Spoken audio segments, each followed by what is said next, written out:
everyone, welcome to my channel. I am Nasima and I hope you all are doing great.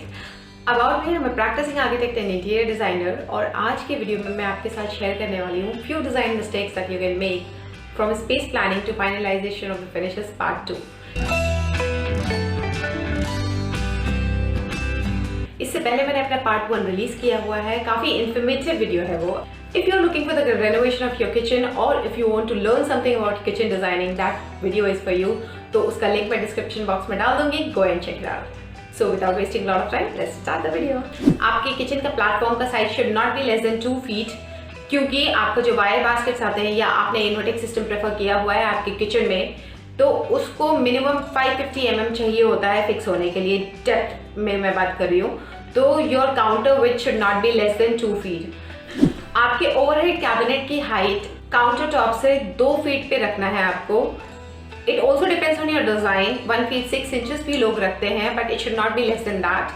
And overhead cabinet कहाँ तक जाना चाहिए? It should be 7 feet from finish floor level. इसके ऊपर आपका loft cabinet बनता है, वहां पे वो सामान रखा जाता है जो आपको फ्रीक्वेंटली नहीं यूज करना है और वो इजीली एक्सेसिबल नहीं होता है. तो इसलिए उसकी हैंडल्स आपको नीचे की ओर रखना है, ना कि आपने ऊपर रख दिया है as per your design. The depth of the overhead cabinet should not be more than 1 feet, क्योंकि वो बल्कि हो जाता है, वो आपके सर पर लड़ेगा जब भी आप उसका पल्ला खोलेंगे. अगर आप लॉफ्ट कैबिनेट डिजाइन कर रहे हैं तो you can make it 2 feet, क्योंकि आजकल टॉल यूनिट के साथ लॉफ्ट कैबिनेट दोनों कंबाइन कर देते हैं. It looks really nice. So this totally depends on your design. जब भी आप इलेक्ट्रिकल अप्लायंसेस के प्लेसमेंट कर रहे होते हो अपने किचन में, make sure that you are keeping in mind all the appliances that you will be using in your kitchen. उसके लिए प्रॉपर इलेक्ट्रिकल पॉइंट देना है. आपका इलेक्ट्रिकल अप्लायंसेस के point generally 6 inches counter top से आपको ऊपर रखना है. अगर आप उसे नीचे फ्लश कर रहे हैं काउंटर टॉप पे, तो what you can do is आप उसको अपसाइड डाउन कर सकते हैं, सो दैट जब आप प्लग करो तो it can be easily used. Otherwise आपका कॉर्ड ठीक से फिक्स नहीं हो पाएगा, तो it will be difficult at the time of using it.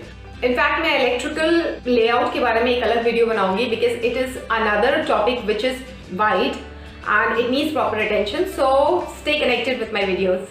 अगर आपके किचन में ज़्यादा जगह नहीं है और आप अपना किचन का सिंक कोने में लगा रहे हैं, लाइक आपका एल शेप का किचन है और जो लॉन्गर कैबिनेट है वहाँ पे अपने सेंटर में हॉब लगा दिया है और you using your another platform for the sink, उसका कोना आप इस्तेमाल कर रहे हो, then make sure you give clearance of 4 inches from all 3 sides, because इससे आपको फिनिशिंग बहुत अच्छी मिलती है. At the time of the selection of back splash material, obviously back splash materials एक फोकल एरिया हो सकता है आपके किचन में, तो उसका मटेरियल बहुत ध्यान से आपको चूज करना होता है. लेकिन अगर डिजाइन के साथ साथ cleaning is another issue for you, then make sure that you are not using small tiles, mosaic या हैंडमेड टाइल्स जो भी होती हैं. Don't use those tiles in your kitchen, because हमारी कुकिंग स्टाइल ऐसी है, वहाँ इजिली तेल मसाले की वजह से गंदगी इकट्ठा हो सकती है, which is very difficult to clean. So if cleaning is another issue for you, then keep this thing in mind. Otherwise they look really nice, but it is very difficult to maintain. It will be a good idea अगर आपने अपने kitchen का layout पहले ही final कर लिया है, उसमें basic dimensions आपको पता है, जब आप काउंटर टॉप का मटेरियल लेने जा रहे हैं तो उस लेआउट को आप अपने साथ में ले जाइए और वहीं पे उसी जगह पे आप also finalise the model of your sink and hob, और उस वेंडर से ही आपने वहां पे कटवा लिया. इससे क्या होगा कि आपको फिनिशिंग बहुत अच्छी मिलेगी. इनफैक्ट सिंक में तो ये चीज आप जरूर फॉलो करिए. आप नोटिस करेंगे तो सिंक के एजेस क्लियरली दिखते हैं, तो उसकी फिनिशिंग अगर अच्छी नहीं आई है तो वो दिखने में इतना अच्छा नहीं लगता है. तो इट्स बेटर कि आप साइजेस पहले से फाइनल कर लीजिए, अपना लेआउट फाइनल कर लीजिए और वेंडर के पास से ही आप ये चीजें कटवा के और then you bring the counter to your site. Kitchen के लिए हैंडल सिलेक्शन से करने से पहले आपको एक चीज ख्याल में रखनी है कि उसके एजेस बिल्कुल क्लीन हो, या तो वो सी शेप का हो या यू शेप का हो. उसके एजेस बाहर नहीं निकल के आने चाहिए. ऐसा हो सकता है कि आपके कपड़े से फंस जाए और आपके कपड़े भी फट सकते हैं, और it is dangerous as well. जैसे आप कोई सामान, गर्म सामान उठा के कुकिंग रेंज से उतार के आप काउंटर पे रख रहे हैं और आपका कपड़ा फंस गया उससे और वो पानी, गर्म पानी आपके ऊपर गिर गया. It's really dangerous. So keep this thing in mind.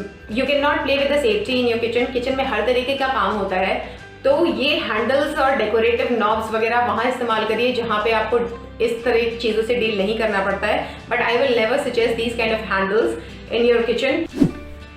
Your kitchen counter has to be continuous.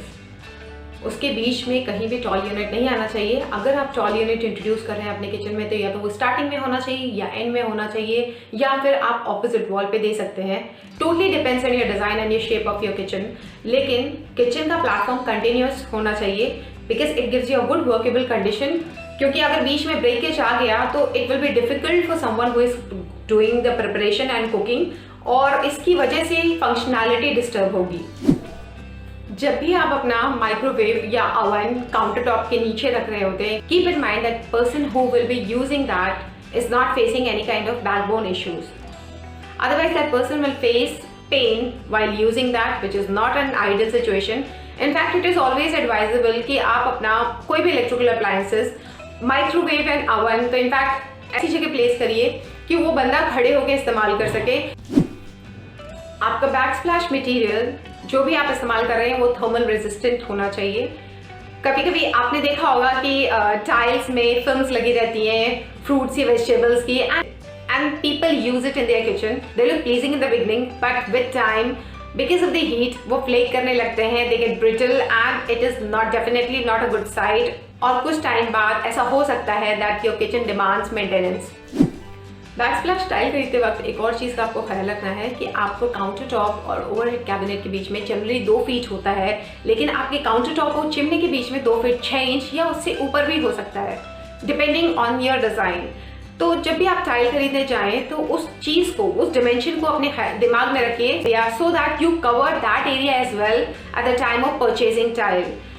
अगर आप अपने किचन में चिमनी लगा रहे हैं, एग्जॉस्ट पाइप या एग्जॉस्ट डक्ट जो भी निकल रहा है वो कहाँ से निकल रहा है, प्लान दैट। अगर इट्स इन योर डिजाइन कि वो फॉल सीलिंग से होके जा रहा है, then at the time of the fall ceiling वहां पे आपने पाइप पहले से ही छुड़वा देना है अपने फॉल सीलिंग एरिया में, सो दैट आपको फॉल सीलिंग दोबारा ना तोड़नी पड़े, क्योंकि फॉल सीलिंग का काम पहले हो जाता है और चिमनी बाद में लगती है। तो जब वो चिमनी आया साइड पे, then you realise oh my God, you skip that part. Floating shelves kitchen में बहुत अच्छे लगते हैं, लेकिन access of anything is always bad. आपको हमेशा इस चीज का ख्याल रखना है that kitchen can become very messy place and it is very difficult, it is a very complicated place in the house, in fact it's very difficult to manage. If in your life you don't have lot of time to take care of that, कि हमेशा clean रखना आपके लिए task है, then never go with a lot of floating shelves. Open shelvings को जितना कम कर सकते हैं आप करिए, क्योंकि इससे आपको क्लीनिंग का टाइम बच जाएगा, ऑर्गेनाइजेशन का आपको टाइम बच जाएगा।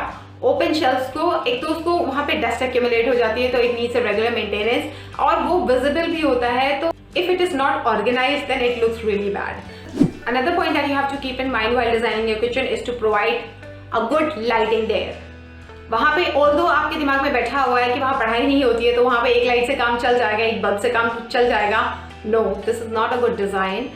Your kitchen has to be well lit, वहाँ पे proper lighting होनी चाहिए। It is going to make your kitchen look spacious, it is going to enhance the beauty of your kitchen, and it is also going to give a positive psychological impact to the person who is working in the kitchen. Kitchen में अगर आप fall ceiling design करवा रहे हैं तो it is not advisable. I never advise to provide cope there because it can become a space for lizards, rodents, and it is very difficult to clean. तो fall ceiling generally करवाई जाती है proper lighting के लिए। Even if you want cove, you can go with profile lightings. वो concealed होते हैं, pack होते हैं वहाँ। तो if you want to provide cove lighting there, you can go with profile lightings. Kitchen में कैबिनेट्स बनाने के लिए कौन से मटेरियल का इस्तेमाल करना चाहिए, this is another huge topic, क्योंकि मार्केट में MDF, HDF, ply or WPC, there are so many materials available in the market. So what will be the right material? It demands another video. So in my upcoming videos, I'll be sharing about these materials as well. लेकिन जब भी आप kitchen के sink के नीचे कोई material इस्तेमाल कर रहे हैं कैबिनेट्स के लिए, so always go with waterproof material. इससे आप में अगर बाई चांस वहाँ डैम्पनेस का इश्यू है तो आपका कैबिनेट्स के खराब होने के चांसेस कम रहेंगे। अगर आप वेंडर, किचन वेंडर को हायर कर रहे हैं तो किचन के प्लेटफॉर्म में डिविजन्स नहीं बनाना है अंडर काउंटर स्टोरेज के लिए। उनको पहले साइड पे बुलाना है, वो आपको प्रॉपर तरीके से एडवाइस करेंगे। They are going to tell you what accessories they are going to use in their kitchen, उसके हिसाब से डिविजन होगा। तो सबसे पहले उनका लेआउट आएगा and then only the partition is going to be done on side. So ऐसा नहीं होना चाहिए कि आपने पहले पार्टीशन कर दिया है then you are hiring a kitchen vendor. इससे या तो ऐसा भी हो सकता है कि आपका ये काम बाद में तोड़ा जाए, या तो फिर it is going to waste a lot of spaces. And kitchen design में एक इंच इंपॉर्टेंट होता है, और अगर 1 इंच आपका स्टोरेज स्पेस चला गया है और 2-3 कैबिनेट्स के साथ ऐसा हो रहा है, that means that you are sacrificing your bottle unit. So keep this thing in mind at the time of your space planning. This is a very small thing but it will be really nice अगर आपने consider किया हुआ है। It is providing a hook in your kitchen to hang clothes. Kitchen में 2 तरीके के कपड़े को इस्तेमाल किया जाता है। गंदे कपड़े भी होते हैं to wipe the counter top, and साफ कपड़े भी होते हैं गर्म बर्तन को कुकिंग रेंज से काउंटर टॉप पे रखने के लिए। हर बर्तन आप पकड़ से नहीं उठा सकते हैं, और लेट्स बी प्रैक्टिकल, हर किसी के घर में ग्लव्स नहीं होते हैं। तो एक जगह जहां आपने एलोकेट कर दिया है कि यहाँ पे आपका ये वाला कपड़ा हैंग कर दिया जाएगा। इट इज इजिली एक्सेसिबल, आपकी निगाह में रहेगा और वो भीड़ में खोएगा नहीं। इनफैक्ट किचन में इतने सारे सामान होते हैं कि अगर आपने चीजें एलोकेट नहीं किया है then it is very difficult to manage.